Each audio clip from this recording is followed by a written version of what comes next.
What is going on, everybody? FJC here, back with another Delta Force video. In today's video, I really wanted to talk to you guys about one feature that I do think needs to be added to Delta Force before its early access release and definitely for the official release. Do me a huge favor though, guys, if you guys can make sure you are subscribed to the channel and turn on post notifications, as well as check out my TikTok and my Twitch. Both are linked in the description. With all that boring stuff out of the way, let's talk about the main reason why you came to this video, and that's the feature that needs to be added to Delta Force. In my opinion, currently, Delta Force has an amazing and solid foundation for its game, but obviously, because this is a playtest, there are features and certain tweaks to the game that have to be made. If there's one feature that I really think needs to be added to Delta Force currently, this would greatly improve and balance out the weapons, and that would be bullet spread. The current state of Delta Force reminds me a lot of the early stages of Battlefield 2042, where unfortunately you were able to shoot submachine guns at very long ranges, pretty much canceling out assault rifles. Now, bullet spread is a feature that I think needs to be added to every single weapon in Delta Force, because you can beam people with assault rifles, SMGs, and pretty much any LMG in the game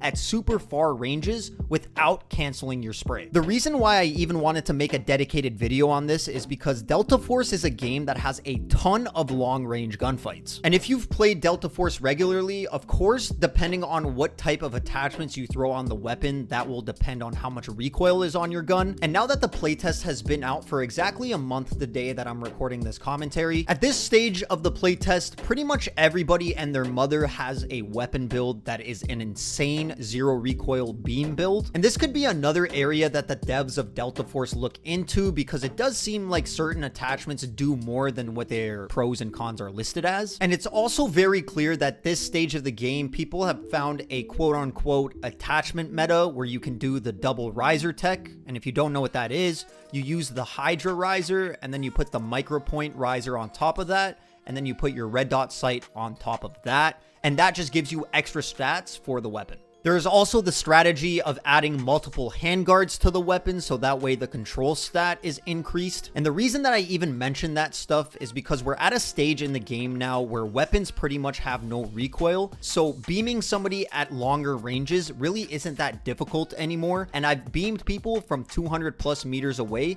because there is no spread / range damage penalty. And let me quickly clarify myself there. Obviously there is a max damage range, but it doesn't seem like the penalty is strong enough at the current state. So in my opinion, setting a bullet spread every certain amount of meters or a certain amount of distance would be the best route to go. I don't want to sit here and say that you shouldn't be able to beam people with an assault rifle from 100 plus meters away, but it should have a little more recoil to it at least, or have bullet spread so that way you have to control the recoil more. At the very least, I truly just want them to remove the ability to beam people from the top of the helipad on Ascension down to where the zip line starts. I can't tell you guys the amount of times that I have personally done this, and even when I am shooting people at the bottom of the zip line, I am thinking to myself, this is just way too great of a distance to be beaming people from. Another great reason why they should add bullet spread, or at least make the recoil a little greater, is the fact that the game as a whole would be way more balanced. With Delta Force's current main game mode being the attack and defend mode, the maps definitely seem like they are more attacker or defender sided depending on whether you're playing Cracked or Ascension. I can't tell you guys the amount of times when I've been playing Ascension on the defender side that I've gone up to the top hill where the rock is, and if I'm using an assault rifle, I'm beaming people across the map pretty much into their spawn, and even with an SMG it can be done, but the damage is just substantially less. Adding bullet spread or adding damage fall off would definitely give the attacking side a more balanced attempt at capturing the flag, because currently, as long as you're pulling down on your mouse semi-consistently, if somebody's running in a straight line, you're gonna beam them 99% of the time. So I personally think adding more bullet spread to weapons or adding a greater damage fall off will also increase the skill gap in Delta Force. Let me know what you guys think in the comment section down below. As always, whether you agree or disagree with me, I want to know your your opinions. At the end of the day, I still think Delta Force at its foundation currently is an amazing game, and it has so much opportunity to be one of the biggest scaled FPSs on the market. If Delta Force was to release tomorrow and there was no bullet spread or damage fall off, I don't think that would make or break the game, but I definitely think the longer that the game would go on, people would end up getting frustrated with the range that they are able to beam people, and the fact that the damage fall off is so minimal that they're able to beam people with SMGs at range.